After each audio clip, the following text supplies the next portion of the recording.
Hey, welcome to the bonus episode of the Daring Creativity Podcast. This is episode number 22 of the current series.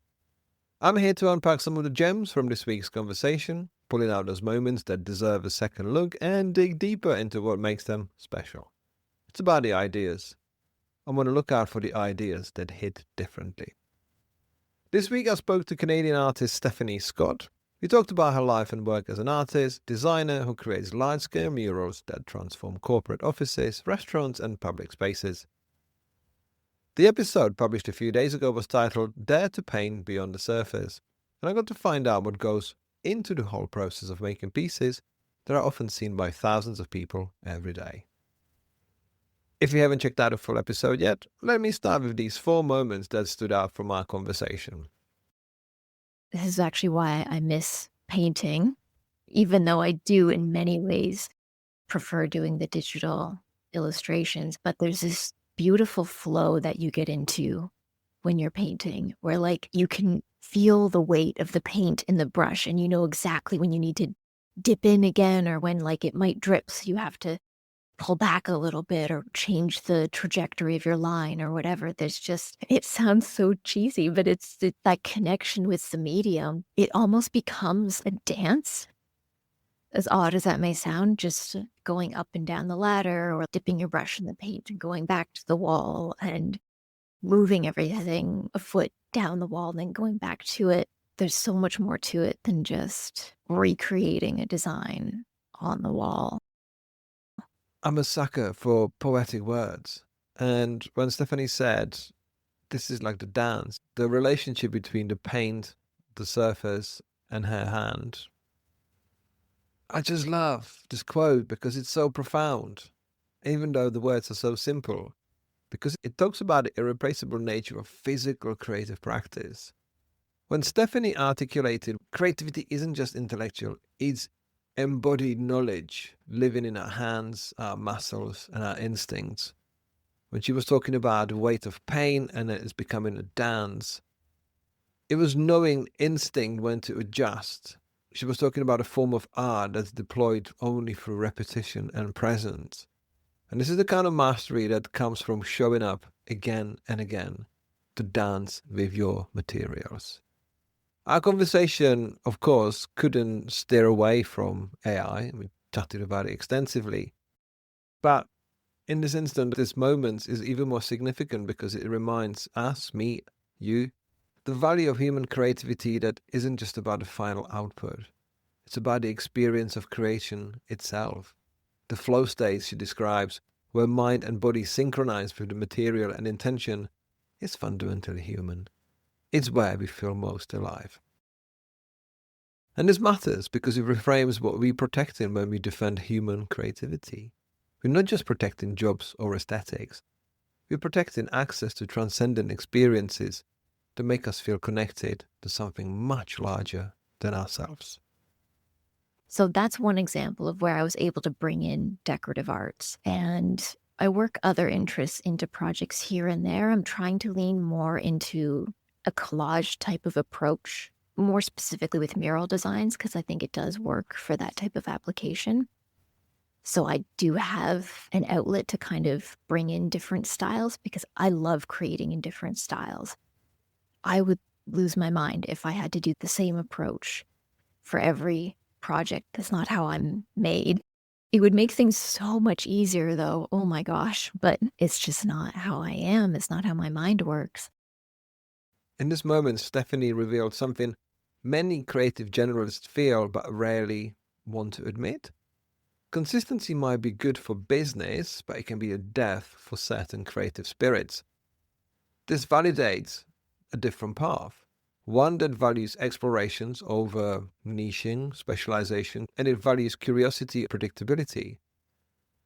Yes, we have a culture that's obsessed with finding your niche and building your brand. But Stephanie's admission is almost rebellious because she acknowledges that having a signature style would make things so much easier, yet she refuses that path because it would violate her fundamental nature. This is creative integrity at its purest, choosing authenticity over ease.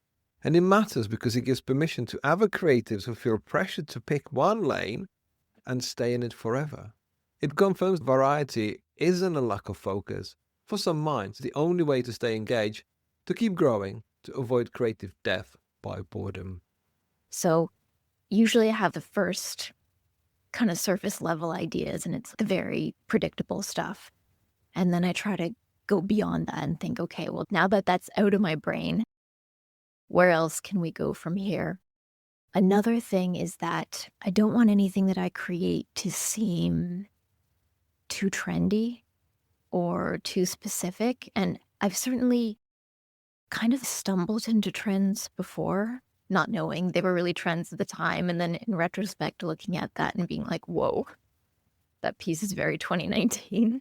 I'm trying to avoid that because I do want the stuff that I create for these people to have some type of longevity and not really be too closely tied to anything really specific. In this particular moment, Stephanie revealed her creative methodology in one sentence. And it's a masterclass how to do meaningful work in a world drowning in content. She doesn't pretend the obvious ideas don't exist or judge herself for having them. Instead, she acknowledges them as the necessary first step, then consciously pushes past them. This approach matters because it's the antidote to generic, forgettable work. Most people potentially just stop at their first few ideas because they feel adequate. Stephanie understands that those first ideas are just clearing mechanism. They're just your brain getting the cliche out of the way so you can access the interesting stuff underneath. Her process also demonstrates intellectual humility paired with ambition. She knows her first instinct will be predictable, but she trusts that if she keeps digging, she'll find something better. This combination is rare and powerful. So for murals that might be seen by thousands of people daily for years, this commitment to keep going deeper isn't just about artistic pride. It's about respecting her audience's intelligence and her clients' investments. She's creating work that's meant to reveal new layers over time rather than exhausting itself on first viewing. And this matters ever more. As AI tools make it trivially easy to generate the obvious solution, Stephanie's discipline reminds us that the real creative work begins precisely where the algorithm stops. Her choices are nuanced, research, culturally informed choices that transform adequate into meaningful. I'm so optimistic at those times because it's exciting that someone wants to work with me and I see all the potential for what I could create and I don't want to turn it down. I see so much potential in it. I'm so optimistic about the idea. And a lot of times I have turned down projects that I'm not the right fit for, or just I know that I don't want to do. So I have learned from those experiences what I want to focus on, what I don't. And I've said to myself in the past couple of years, I'm only going to take on projects that are for someone that I've worked with before, that I know I enjoy working with, or are objectively a good opportunity. Stephanie and I have a shared experience of taking on far too much and trying to find out why and how. And in this instance, she was brutally honest about the psychology that's underlying chronic overwork in creative fields. She doesn't frame her overload as a martyrdom or hustle culture. She reveals it as an emotional. The excitement of being wanted, the optimism about possibilities, the fear of missing out on where something might lead. And what makes this moment so important is how it exposes the validation trap that catches so many creatives. Each new project isn't just work, it's a proof that you're good enough, that people value what you do, that you're still relevant. Saying no feels like rejecting not just a project, but your own worth. Stephanie's vulnerability here matters because it names a pattern that many experience but few discuss openly. The creative industry often celebrates being busy and in demand, while ignoring the psychological mechanics that make saying no feel impossible. By articulating this pattern, she helps others recognize it in themselves. And this moment also reveals the double-edged nature of being a generalist. When you see potential in many directions, every opportunity sparks with possibility. Unlike specialists who can more easily evaluate fit, generalists see how almost anything could work, making boundaries harder to maintain. If you haven't checked out a full conversation with Stephanie Scott, I can only encourage you to do so. Thank you for joining me on this episode. I hope you check out a full interview, and I look forward to catching you on the next episode. If you enjoyed this episode and would like more accessible resources to help you discover your daring creativity, you can pick up one of my books on themes of mindful creativity, creative business, branding, and graphic design.